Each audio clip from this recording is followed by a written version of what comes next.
Hey everybody, welcome back to Shit Creek Survivors, where we share stories of resilience and tools for resilience. Now, this week we got a special episode for you. I'm actually going to be sharing my experience of going into a local jail recently and sharing my story, not only of being shot and, all the muck duck I had to go through, but more importantly, my near death experience getting sober and how I found out resilience is just not giving up. And although they may be in a certain place for a certain period of time, it doesn't mean that that defines who they are. And it can even be turned into something positive that other people can learn from. So without further ado, here we go. Today, I've got a little story about something I did. All right. Yes, let's hear about this. Jailhouse Rock that you got going on. This is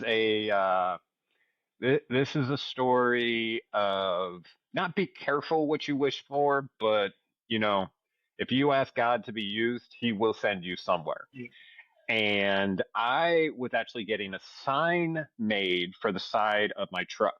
I've got a sign for you that I'm going to drop off in St. Louis. It says Shit Creek Survivors. It's got all the You should. emblems of like where we're at and like all that kind of stuff, stories of resilience, tools for resilience. So when I was getting them, I was picking them up, and the girl who was handing them to me started asking me about it. She's like, "What is this?" And I'm like, "Well," and I kind of said, me and my former partner, we were both dealing with PTSD. We both handled it with alcohol. It wasn't really working. We found that faith was actually something we were dabbling in, and then we ran into each other and kind of intersected right at the right time. Kind of like, holy Hmm. smokes, it's working for me too. And she's like, "That's really neat. I know a guy in Bartow County, which is where I live. I live in Cartersville, Georgia, but it's in Bartow County." And she's like, "I know a guy who used to be addicted, I believe it was meth or heroin. And now he has created a sober living space behind a church here in Cartersville." And I was like, Right. that's cool. And she talked about the idea of peace, like kind of people, places, and things. Like when you come out Yeah. of a rehab facility or if you come out of jail, sometimes it's just really not a great idea to go home to where everything was happening in the first place. Well, You're sure. so like for me with alcohol, well, I'll get into that in a bit, but you don't need to be hanging out with the people you were doing the thing you don't want to The do same old anymore with. routines can come into play too quickly. Yeah, I get it. That makes perfect Exactly. sense. Old environment, that sort of deal, right? And so I thought it was a really cool thing. And he had a crazy story about, and I'm going to have him on here at some point. I talked to him today Yeah. about it, and he's going to share his whole story, including breaking into his dad's church, being on the run for a week, Oh, uh, wow. turning himself in. He was on the news, all this kinds of stuff, and eventually turning his life over to Christ. And now that sober living space is actually behind the church that he attempted to rob, which was his dad's church that he was a pastor at. So we're going to let him come in and do that story. But the woman that I talked to at the sign store actually talked to him, gave him my information, and I get a phone call about a week ago saying, "Hey, I want to connect. This is what we're doing." And he explained to me that on Mondays, Wednesdays, and Fridays, they actually go into the Bartow County Jail and they work with these guys in a program trying to get them moving and off their feet. So that means a couple things. One is what we just talked about when they get out, how to handle that, people, places, things, how to stay sober, make sure you're going to meetings and all that kind of stuff. At the same time, they're training them, the Chattanooga Technical Institute. They come down and they actually give these guys certifications on welding, and a couple other things. So it's really kind of like boots on the ground. You actually walk out of jail with a trade. And it turns out that a couple of the guys that I was meeting with today who were in house in jail, Mhm. they actually chose to extend their sentence so that they could attend this program, so that they could actually do the program in full and walk away with a skill. And they were granted that Okay. privilege. So again, this is the information I got, right? So I'm walking into it and well, I get a phone call again, and he's saying, "I'd love you to come in and share your story." And I'm like, Oh, I "Okay." like Uh, that. Yeah, and cops I'm going back to prison to talk about stories are always a good go over really well, don't they? right. So I'm thinking, does it make sense for me, a former police officer, to go in there and tell him how I got shot and my feelings were hurt and, and all this kinds of stuff. And, but I just said yes, feeling like if I needed to, I could kind of jump ship. But so Feel the crowd. last, You say you start talking about it a little bit. You feel the crowd, and just kind of go the direction of the current seems to take you. I guess that would be the best way. I know we talked a little bit about it offline, but I'm glad you waited to tell me more of it here because I love being genuinely surprised when we start talking about things. But we did talk about it a little bit offline earlier. Like I yeah, feel like that authenticity vibe comes out when you're telling the truth and you're being honest with yourself and you're telling the whole story. If you would have glossed over the part about being a cop and not said anything about it, it might have come off like, right, maybe you're hiding something or not telling everything, and then the message wouldn't have been received clearly, and right, people have just been like in one ear out the other or something. So you never know. Just you gotta yeah. follow your gut there. But how And I did it just, turn out? Anybody throw well, feces at you or? no, nothing like that. Nothing like that. Like I prayed really hard about it last night. I couldn't sleep last night, all that kind of stuff. And like I like decided, I didn't decide, I don't know how it worked, but somehow in the prayer, it came to me that this isn't about me, Right. right? Tomorrow's not about me. Tomorrow is doing what we talk about doing and giving as many tools to someone that could help them in recovery. This is the Yeah. same thing for a person in jail. It's the same thing for a person in AA, meaning this is a person, same thing for a person in normal society, right? I'm just coming to them and trying to let them know what I went through, what I learned, and what worked, right? Yeah. That includes faith. So now I decided I'm about to go into this facility and I'm going to talk about Jesus. This is not something I usually do, right? Usually it's like I was a police officer, blah, blah, blah, blah, blah, blah, blah. Now, it didn't actually change my presentation that much. I've given the presentation, but it was a much different situation. You know, once you get past like 10 locked doors and they're locking behind you and you realize you're stuck in here too, you know, and like, and the room I was in, the door locked behind, and, you know, there's like, I think there's about 12 individuals in the room. For a period of time, I was in there alone with them for like 15 minutes, and I was just telling my story because I was in there for like an hour and a half.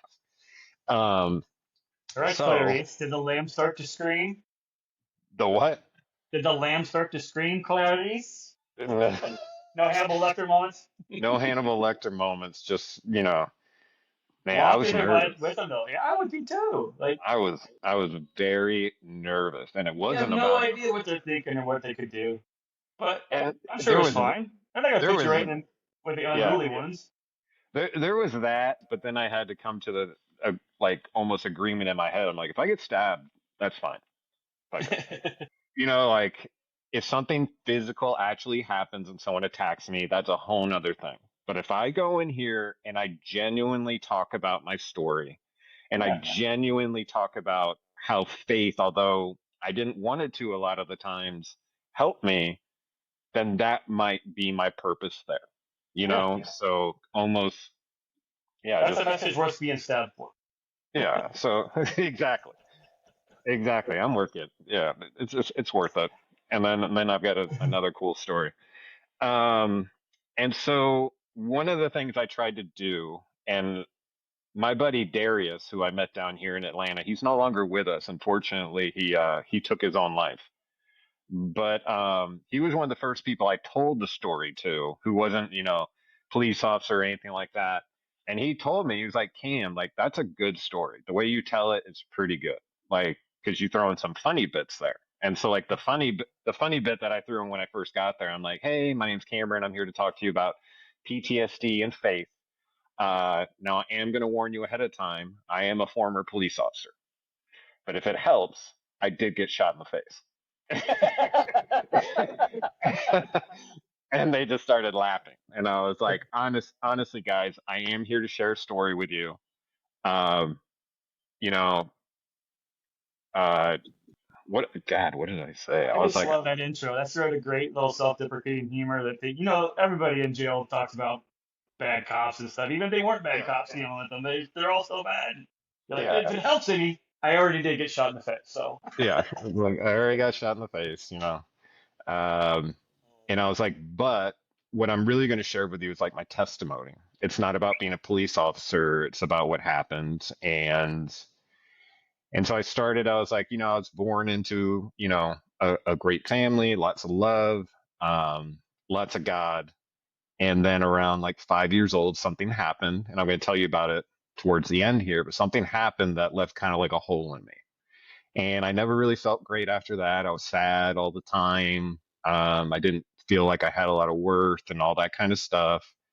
And later on, I decided that, my dad was a police officer, so I'll go into the family business. So I'll be a police officer and maybe I'll be able to help and all that kind of stuff. And I said along the way, I got the house, I got the girl, I got a little bit of money, but nothing ever filled the hole that was there. And I didn't even know what it was. Right. And, and I go, do you guys remember the Ferguson, Missouri stuff? And they're like, yeah, yeah, I remember that. I'm like, okay. So during that period of time, it was kind of a weird time for me because I had become a police officer because I thought I'd be helping people. Now I'm being spit at and I'm being told that I'm the worst person in the world. People wanted to see me hurt, right? Um, and it was really hard to handle. And I did still have that hole in me. Now that I look back, obviously 2020, it's there, but I've almost refused to accept it. But I was questioning faith. And I had bought the book, Is Heaven for Real, which is supposed to be a testimony of a little kid who actually died, crossed over, came back, and had these amazing stories of what it was and all that kind of stuff. I was like, I had that in my bag. I put that in my bag, and then I got shot that night. So I literally asked, God, are you for real? And then God said, careful what you wish for. Yeah. And so they thought that was kind of funny. But I was telling them, I told a story about getting shot. I'm running back. I'm saying my prayer. I think I'm dead. All this kinds of stuff. I explained what PTSD is, how your brain kind of seizes up and like fight, flight, or whatever. And I'm like, so I just told him after that, what I was going through, the dreams and all this kinds of stuff. But really the ups and downs, like getting upset about stuff, like getting into a situation that called for maybe like a 2 on the Richter scale, and I would come in at a 10, and about 20 minutes later I'd be like, oh shit, I've totally overreacted. And I looked around the room and I go, has anyone done that? And they're like, yeah. And I'm like, yeah. So I was like doing that a lot. And what would happen is when I would do that dip, when I realized what a scumbag I had acted like, and I even did some self correcting. I was like, now I can see I wasn't being a scumbag. Like I was sick. Like there was a lot going on. My brain was all screwed up, but I wasn't making the right choices and yada, yada, yada. I tell them about, I'm alone. I'm hiding in the house. I want to die. I'm basically like a dog in a corner who's been beat. I'll stay over here. You stay over there, all that kind of stuff. Explained to him at the year anniversary. Well, I explained to him I was no longer working with the police department and kind of some of the interactions I had with them afterwards that weren't so pleasant, even with particular officers. And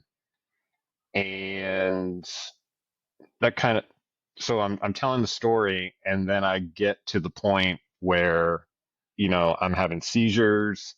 The police are in my house. We're about to have a full scale brawl. They're asking me if I'm beating my wife. They're asking her if I'm hitting on her. They're asking where the guns are. Have I pulled one that night? Have I ever pulled one that night? Like full about to go bad situation. And then one police officer said the smart thing of, does your wife deserve to be this scared?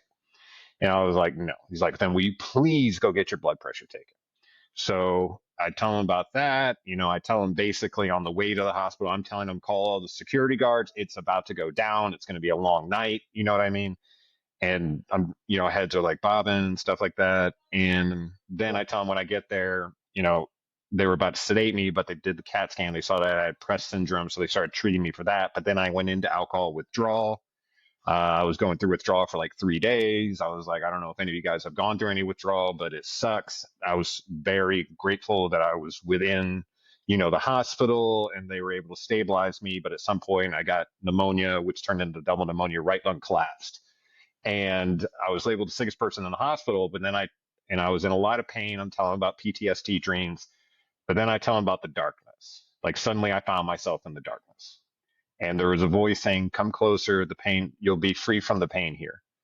And then the thing started scratching me and like touching me in the darkness. And then I keep walking, I keep walking. It's saying, keep coming, keep coming. These things are starting to rip me apart. Now the person in front of me is laughing at me. Now the voices are laughing at me. It's full scale attack. I tell them this. I go, it's a full scale attack. One of the scariest things I've ever been through. I'm being assaulted from behind, if you know what I mean. And at some point during it, I just gave up. I submitted. And from that, I ended up in darkness and it felt like I was falling.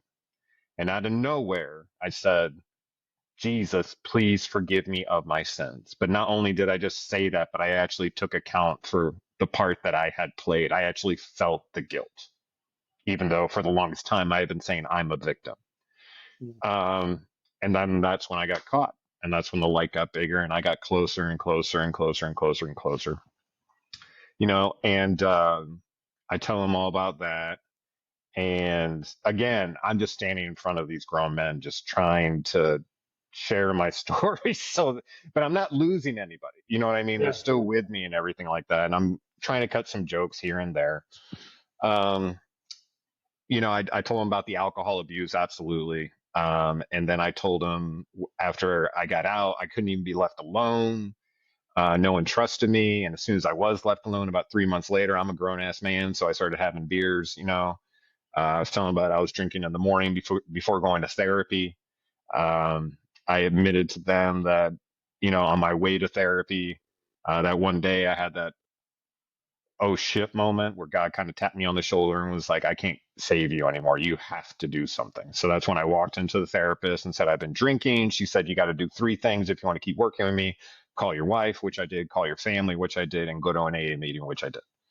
And then they asked me how long I had. I told them, it's what, almost 8 years. So it's pretty crazy. And I go, but that happened one step at a time, like Right. one day at a Bring it time, home. 10 minutes at a time, like all that kind of stuff. And I've been like, and that story I just told you about the near death and everything like that. Like, everything was in there. Like the idea of the red car being right here and me looking to the left at the reporter and then hearing my grandma say, you should look at that red car. I told him about holding my grandma's hand in heaven, you know. And then I told him that I had gotten sober. My higher power was a chair. They like that. Uh, and It's a good one. Yeah, it's a good one. So I was telling him my higher power is a chair because it was making better decisions than I was. I told him how salty I was, didn't want faith to work, but I couldn't do it alone. And at one point, I hit my knees and asked for help. And that's when the obsession kind of was lifted from me. Not totally, but like something changed and I was able to stay sober. I did tell him about relapsing when I went to Kevin's wedding. Did I Okay. tell you this? Uh, So this is the way it works. And this is funny that they gravitated towards this. But before I went to a wedding, which was being held on an island, I had just gotten sober, right? Just gotten sober.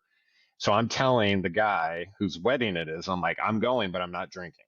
It's an all inclusive resort. I know I'm going, but I'm not drinking. Okay. Okay. I'm telling my wife I'm going, I'm not drinking. And I tell these gentlemen today, I'm like, I barely made it off the bus before I grabbed a drink. Like it was that quick. I was like, I've paid for it. Let's do it. Let's tear it up. And they all understood that feeling. But then I admitted to them on the way home how I was already sneaking drinks at the airport on the way home. And by God's grace, I didn't take another drink from that point on after we landed. Uh, so that was like my relapse, and I was explaining to them as much as it sucked, like it was also like a reinforcement on how scary it could actually be because, you put together like a couple months, it's the hardest thing you can possibly do. It's like a huge achievement. And then for a second, you want to push back on it and be like, no, I'm better now. I can handle it now. right. It's I'm bigger, I'm stronger, and then it just didn't work for me. And immediately I felt the pull. Like I had just gotten rid of that like physical like pull addiction, like from 2 months of sweating it in the sheets, and now I'm like back in that boat, just fucking even worse than before. And man, I don't know what would have happened, but I told him about that, and I told him about, basically getting out there, putting the podcast together to try to share our stories. I told them about us and all that kind of stuff, and they thought it was really cool. And the guy who is, put me in that situation today, he's going to come on. And let me not get too far ahead of myself. So I kind of like tell my story, and I'm like, so They're that responding. They're asking questions. They're asking for more details on a couple of topics. they did. They actually asked for more details. So one of That's them awesome. asked me about falling in the darkness. Who do you think caught me? And I was like, it was Jesus. And it wasn't early, it was right on time. And I explained how that's how God seems to work. If we knew what we were going to get into, in some ways it would be easier if we knew how life was going to be. But in a lot Yeah, of but they other would not really ways, learn, right? I right. mean, like we had a comment early on, one of the early ones, like, why don't we just do all this stuff in heaven? Why do we have to do it down here? I don't know, because we have to learn down here. Yeah. Well, this Yeah. is the vetting process to get to heaven, I guess. I don't know how else to say it. You're supposed to learn from here. You're supposed to make mistakes and learn.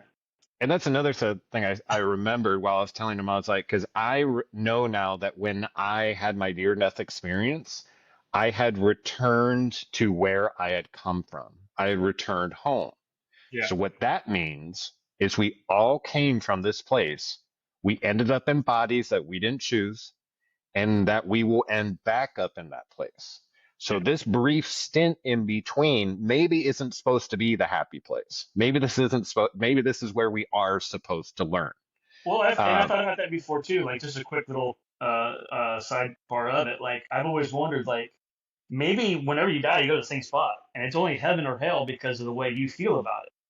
yeah. Like, it's like if it's in a place with no TV, but you can't stand with no TV, so it's gonna feel like hell. That's a really Right. oversimplification of it, but something to that effect. Like, Heaven. if you die as an alcoholic, then maybe the all eternity is having those night sweats in the sheets and feeling uncomfortable because you never have alcohol again, and therefore it makes you feel like hell.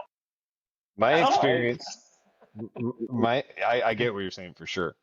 Uh, my experience, the best way I can put how heaven felt is like an ocean of souls loving one another.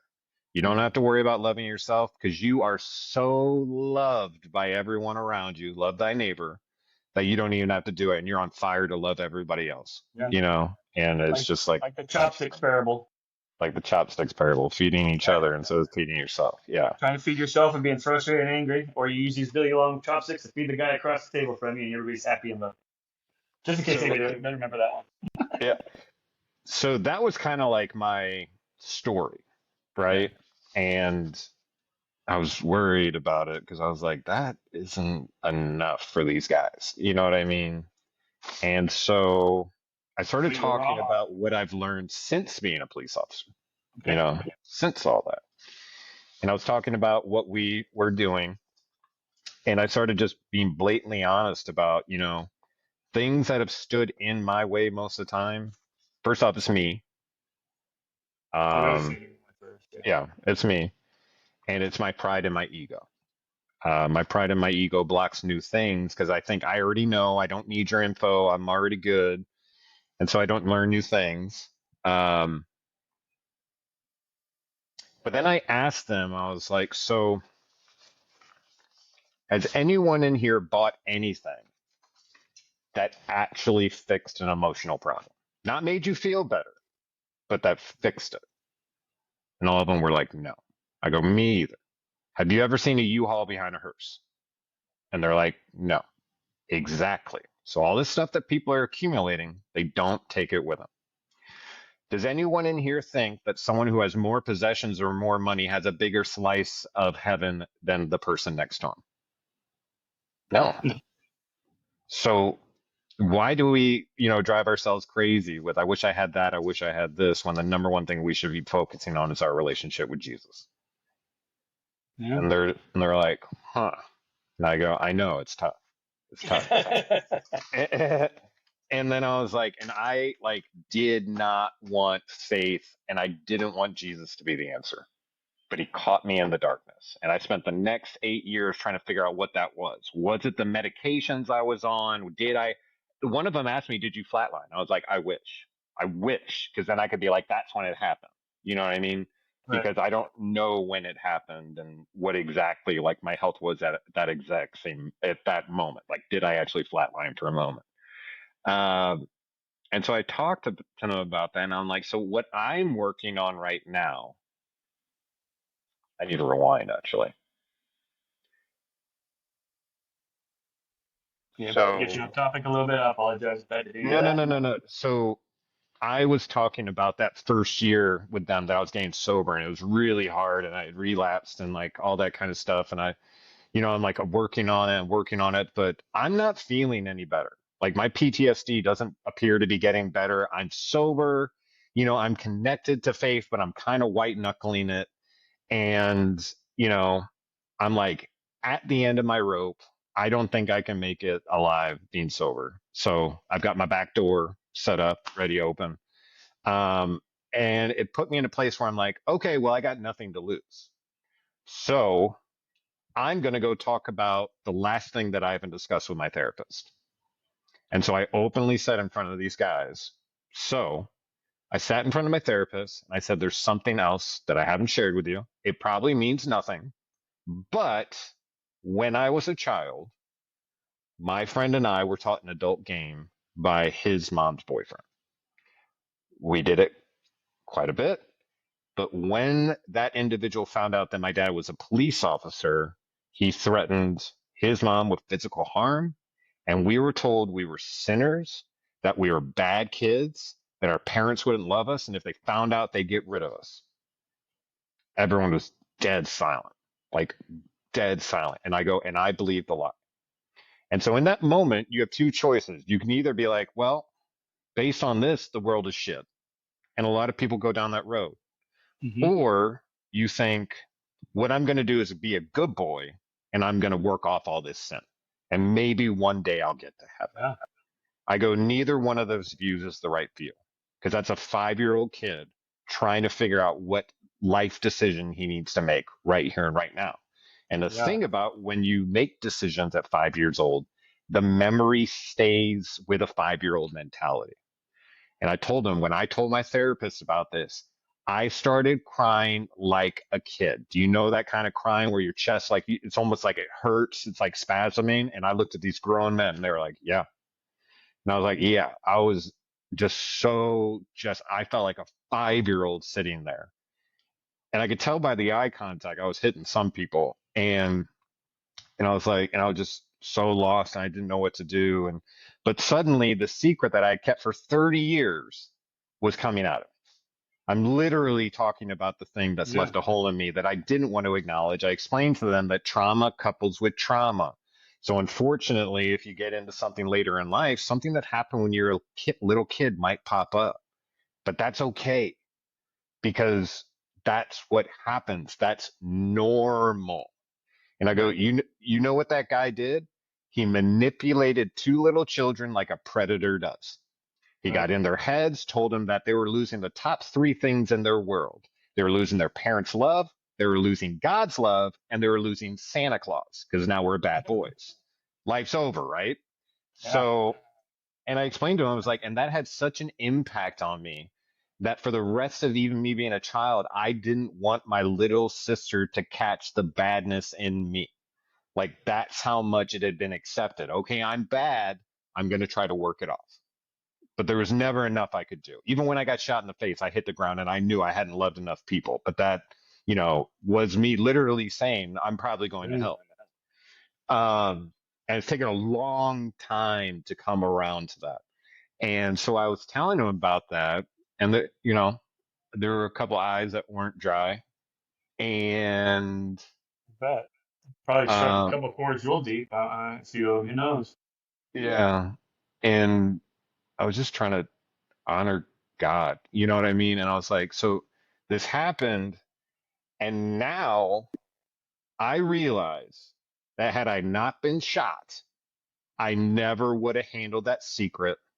I know that regardless of being shot or not, I would have been an alcoholic. It may have accelerated that Yep. process. But the truth is, we're all one bad thing away from leaning into something that could potentially harm us.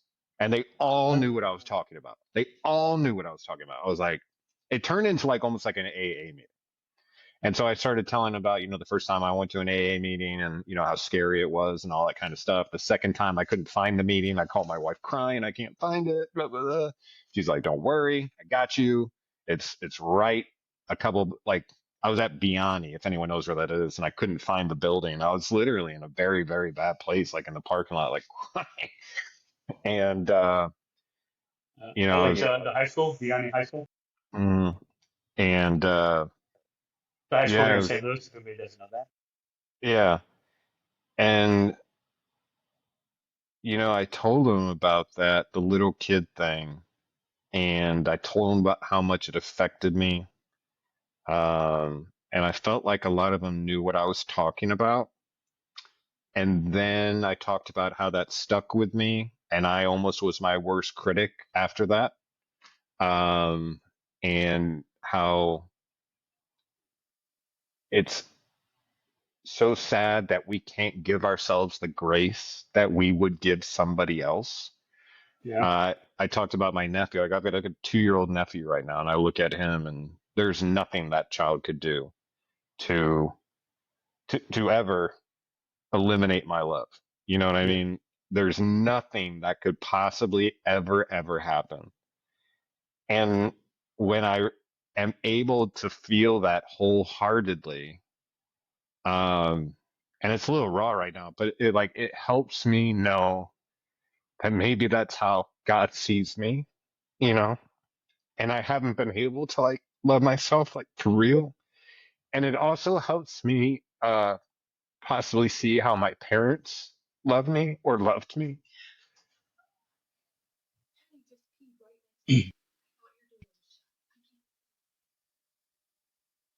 The cat just peed on the It's floor. always something coming around. You're doing a good job, though, brother.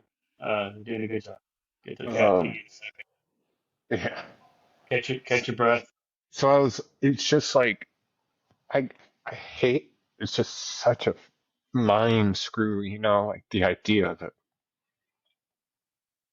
Yes, but you they you still can love you. They've always loved you. You you can you you believe the lie.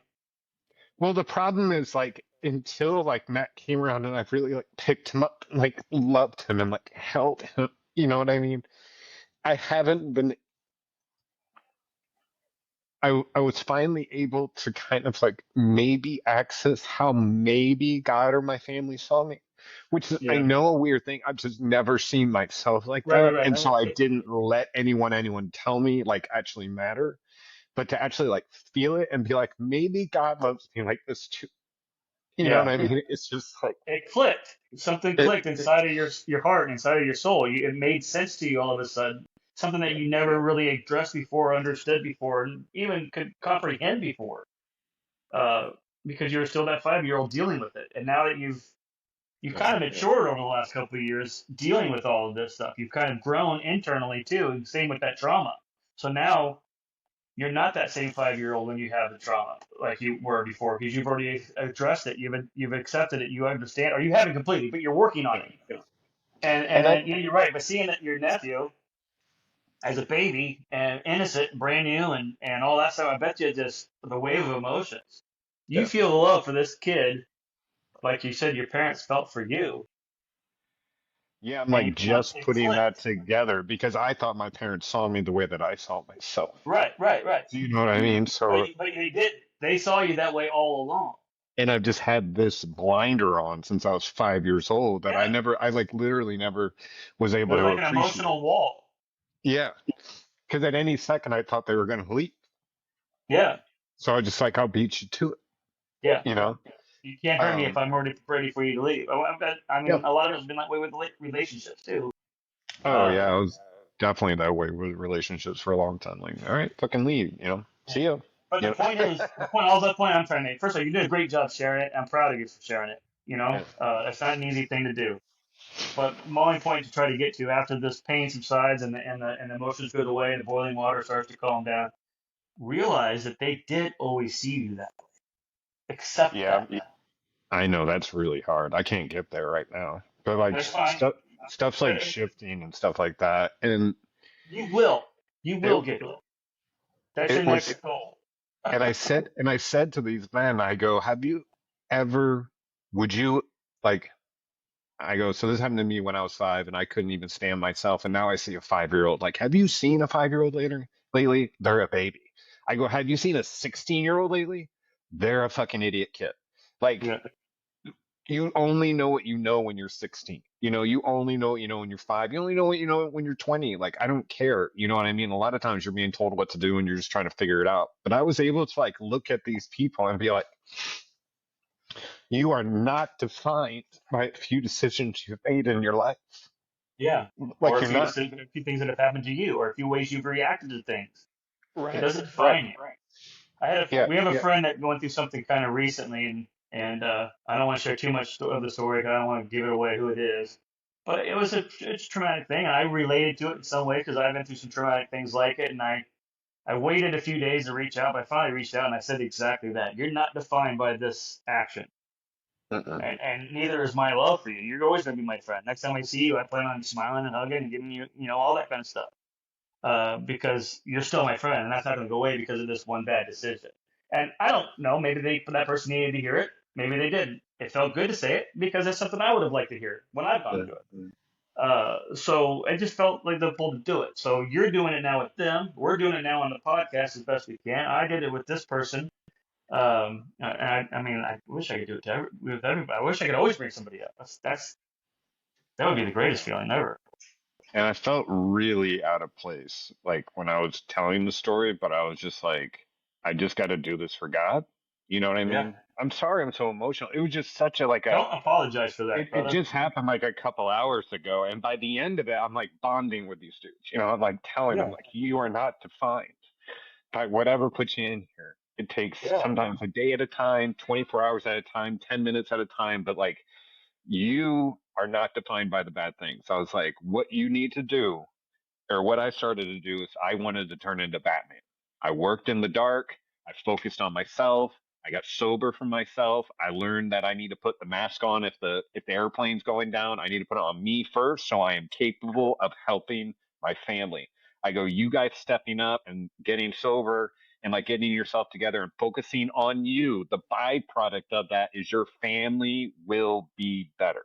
Yeah, I go to and some AA. of them are even staying longer for this vocational program to get a Exactly. skill. That's That's a exactly what I great said to step. him. And I It's a go, you know great what step. happened when I was in And high then, school?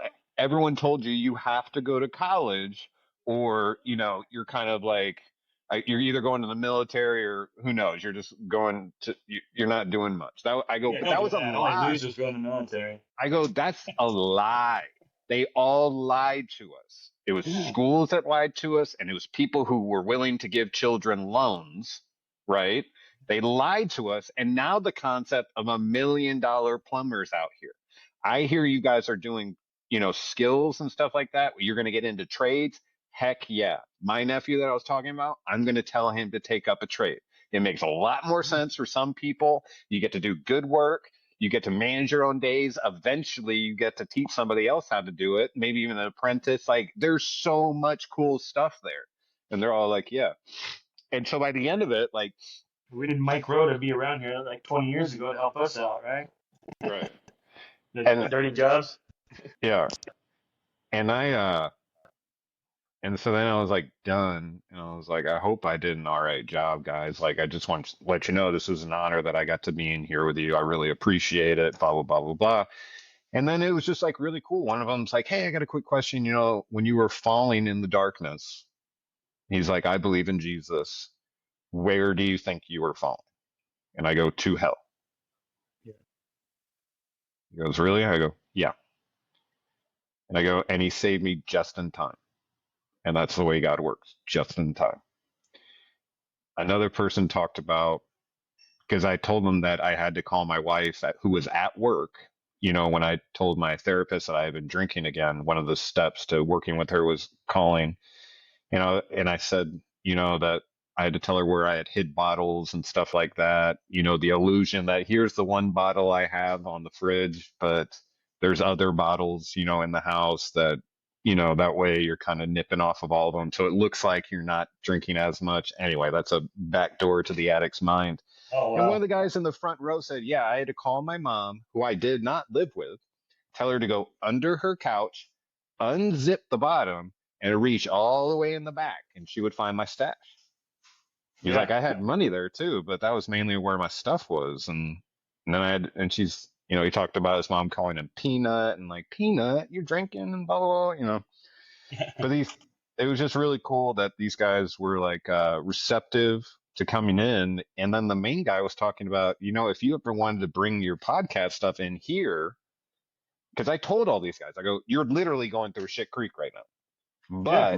but it can be used to help someone else, and it Yeah. will be used if you keep going down the road.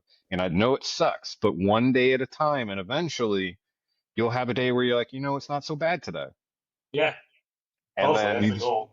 and then you put in more work, and then you grow, and you start to become a different person and lean into the things that are working. Again, for me, first it was sobriety, Mm. faith, medications. I got to take my medications. If I don't take my medications, who knows what's going to happen, right? I got to be stable so I can process. I talk to them about meditation. I talk to them about writing stuff down. And then before you know it, we're doing a SWOT analysis, Yeah. like a full on SWOT analysis. I'm like, all right, here's $100,000 course right here for you. I go, so we've done it on here: strengths, weaknesses, opportunities, and threats. I go, top tier companies use this all day, every day to figure out what's going on, and we can use it for ourselves. I go, so let's talk about Cameron's alcoholism. And I go, boom, boom, strengths, weaknesses, opportunities, threats, right? A strength. I go to a meeting here and there, you know, what's a weakness? I don't have a sponsor. What's an opportunity? I could be signing up for more stuff at the AA meetings. Like could be cleaning up, I could be bringing coffee, brewing coffee, whatever it is. That's an opportunity to grow. And what's a threat? And a lot of times, and they talk about it in there, it's people, places, and things. So the people that you would be around when you were using, the things that you would use, and the places you would use them. And I was like, and if I want to get real honest about this weakness right here, let's dig into that. Why don't I have a sponsor? They all looked at me like, huh? I'm like, because I don't like being told what to do.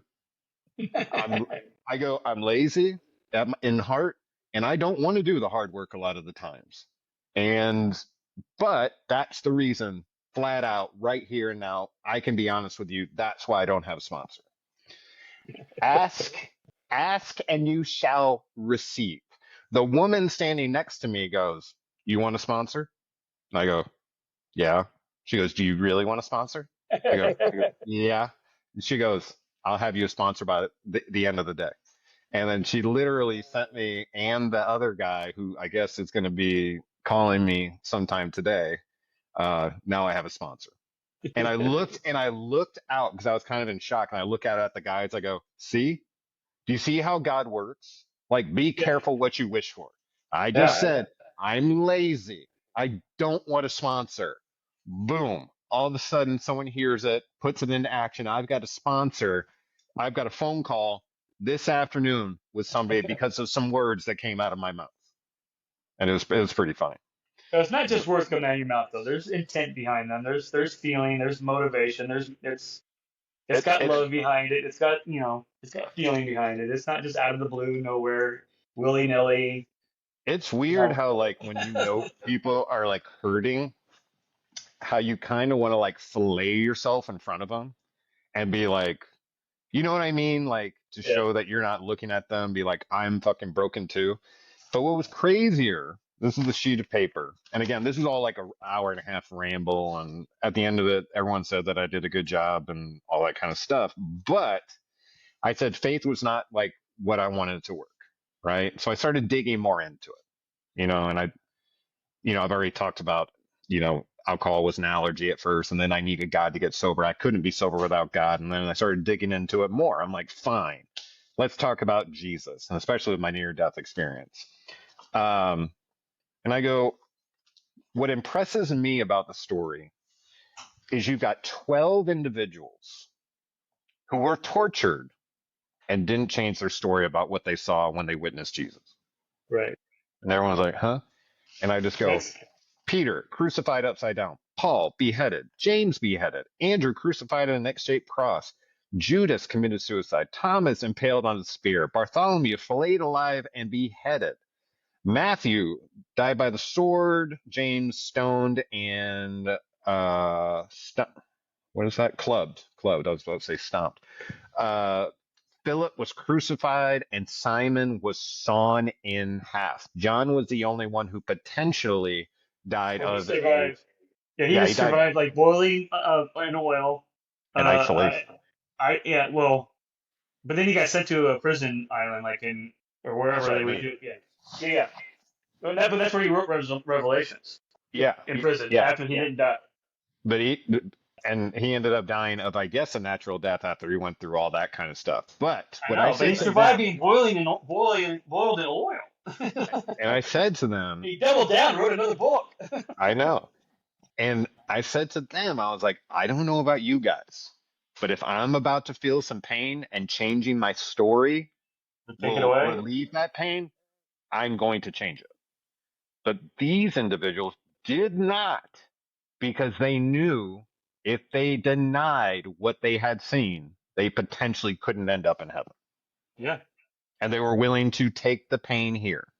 Another example about how life here is actually very fleeting. yeah. Think about how hard it is to get 12 people to agree on anything, even in court. I know, same story. You know what I mean? Yeah, Like same story. Like this is it. The more you open your eyes to it, because I think somewhere along the line, I believed what I don't know who said it. I don't know how it was said. I think it's like basically spoken through society and the way we live. It's like, this is an old way. These are nice. The Bible's nice, but this is actually yeah. the way life is. You know what I mean? Like this is a great idea of how to live a life, but this is the way life is. And it turns out Well, it's yeah. I not. mean, you learned how to be a police officer in the academy, but then you got to the job and you had a field training officer that taught you how to be a police officer in that department. Yeah. There's always something. There's always My there's my the book rules, and then there's the spirit rule, spirit of the law, and all that kind of stuff. absolutely. Yeah, Yeah, absolutely. Absolutely. Yeah, that just made me think of my I think there's in FTO. everything. It's Use. because we're all human. Oh, did you have bad FTO? Yeah. He was angry the whole time. Anyways. um yeah, so it's pretty amazing what's happening. I just mentioned to a couple people that were doing this podcast and now I'm speaking at a freaking jail Yeah. and they listened. Oh, by the way, I shared with some of Julie's coworkers a little bit about our podcast, and that you do some of this talking with the PTSD support, and you've been going to churches and police academies and other wherever people have you to tell your story, and they said they were looking for somebody to talk about like going through troubled times and how to overcome them, to talk to those Yeah. guys, the group of laborers at like one of their meetings that they have. So I say, yeah, I'm sure he'll do it just whenever. So maybe he'll come around. Maybe I got Yeah. you another speaking gig.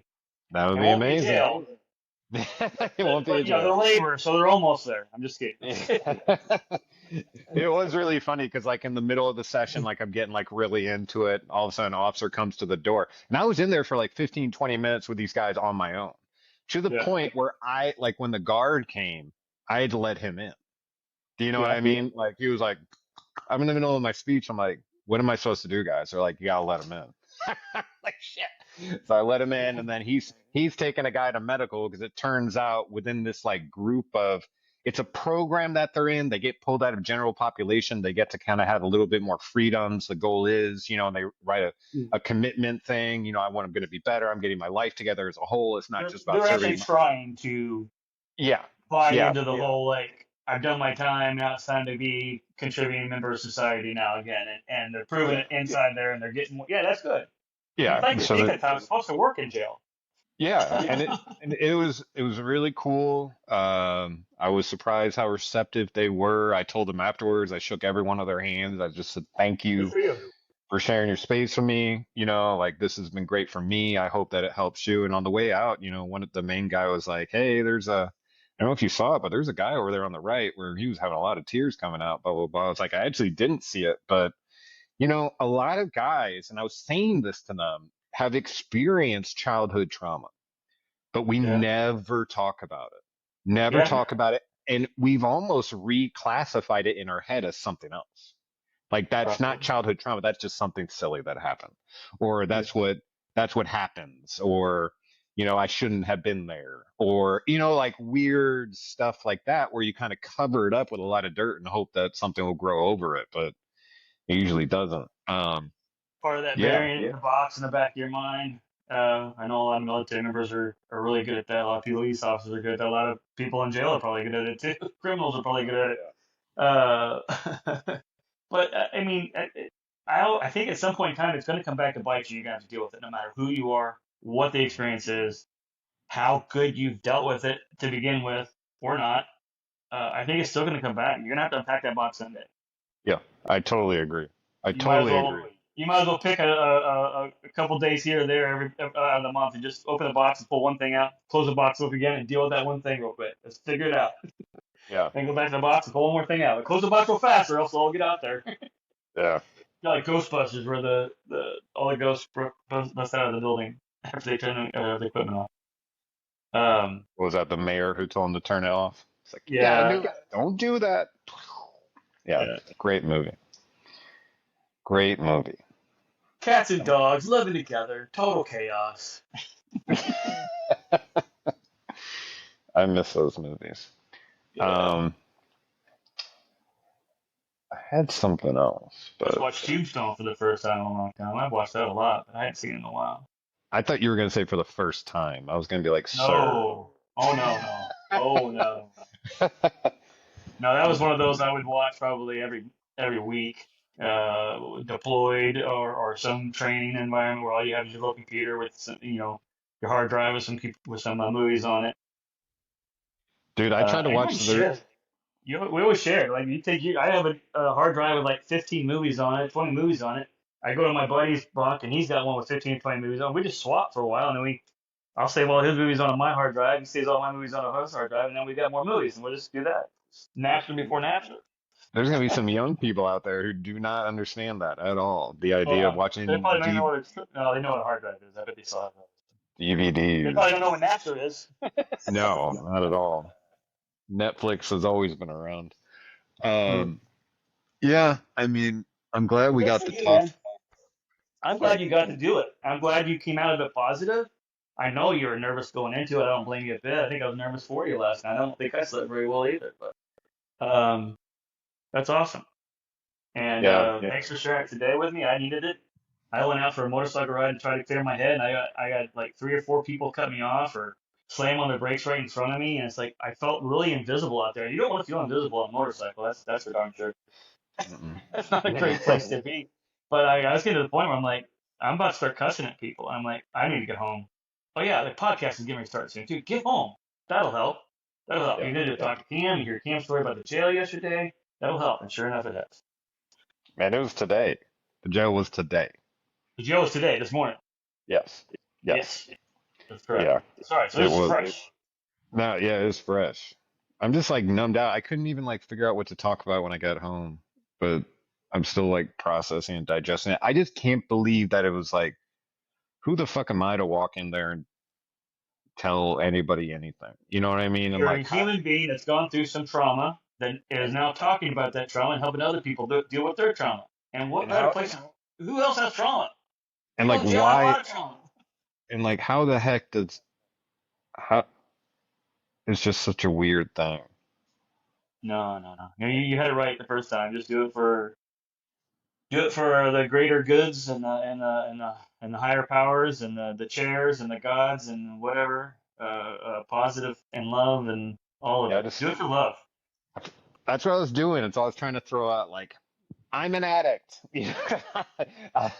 I'm a, I have PTSD. I have childhood trauma. Blah blah blah blah. Like this sucks, but maybe it.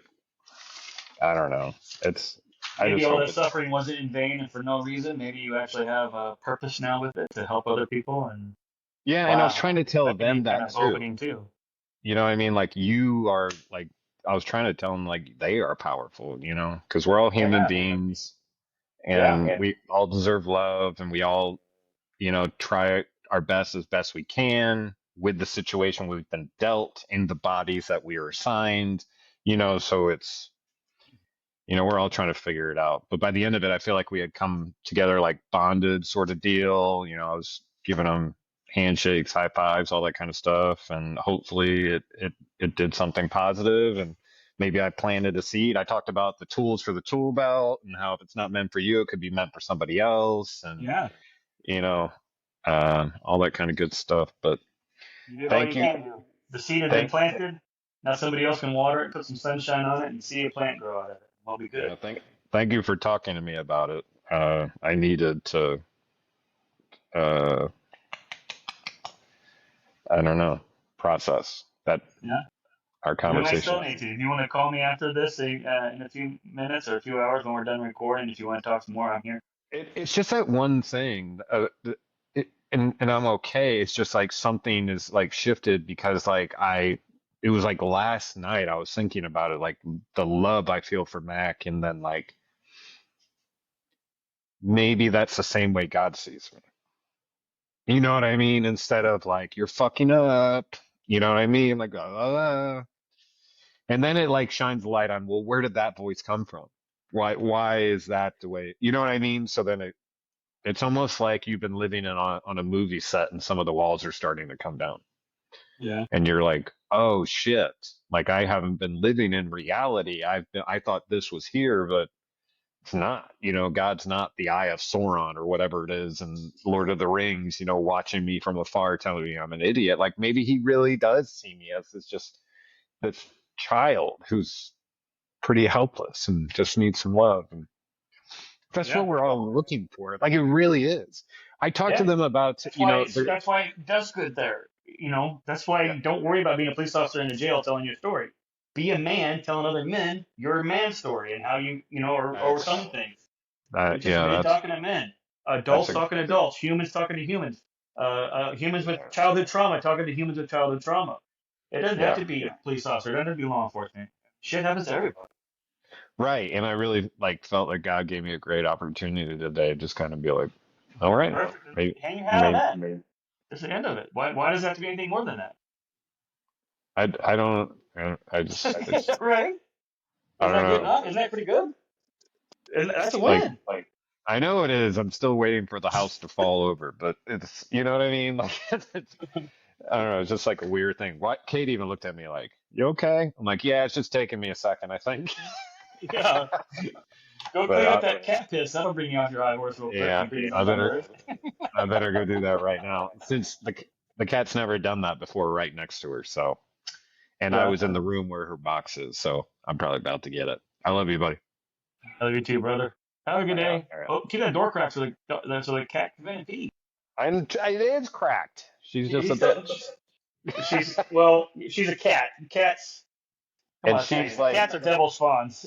and she's almost 14 You're too. you're talking about God. The cat's like, I don't go in there. I'm gonna go pissing over here. Yeah, that was the devil. That was the devil. Yeah. All right, now I gotta go clean up. Yeah, All right. because you were in the middle of a I spot was with it in literally your crying. conversation. Kate, Yeah. Kate came in here and you could see it in her face. She was pissed, and I was like, "Something's happening." And then she's like, "Oh, you're on the scene." All right, so let me go handle it. I love you. Thank you for letting me get all that off my chest. It really, really helped. You Thank you, got it. everybody Hey, out there. Keep yeah. listening. I'm sorry I dumped a whole bunch of emotional stuff on you today, but I think it's a moment of growth, It's just and proof it's that we all go through it. We all yeah, go through this. and we can all help one another. It doesn't matter what your job title is. It doesn't matter where you come from. It doesn't matter what you look like. We're all human beings and we all deal with sadness and depression and feeling lost and self questioning and all that kind of stuff. And lots of times we give voices to other people that echo those same things, even with people not even saying those things.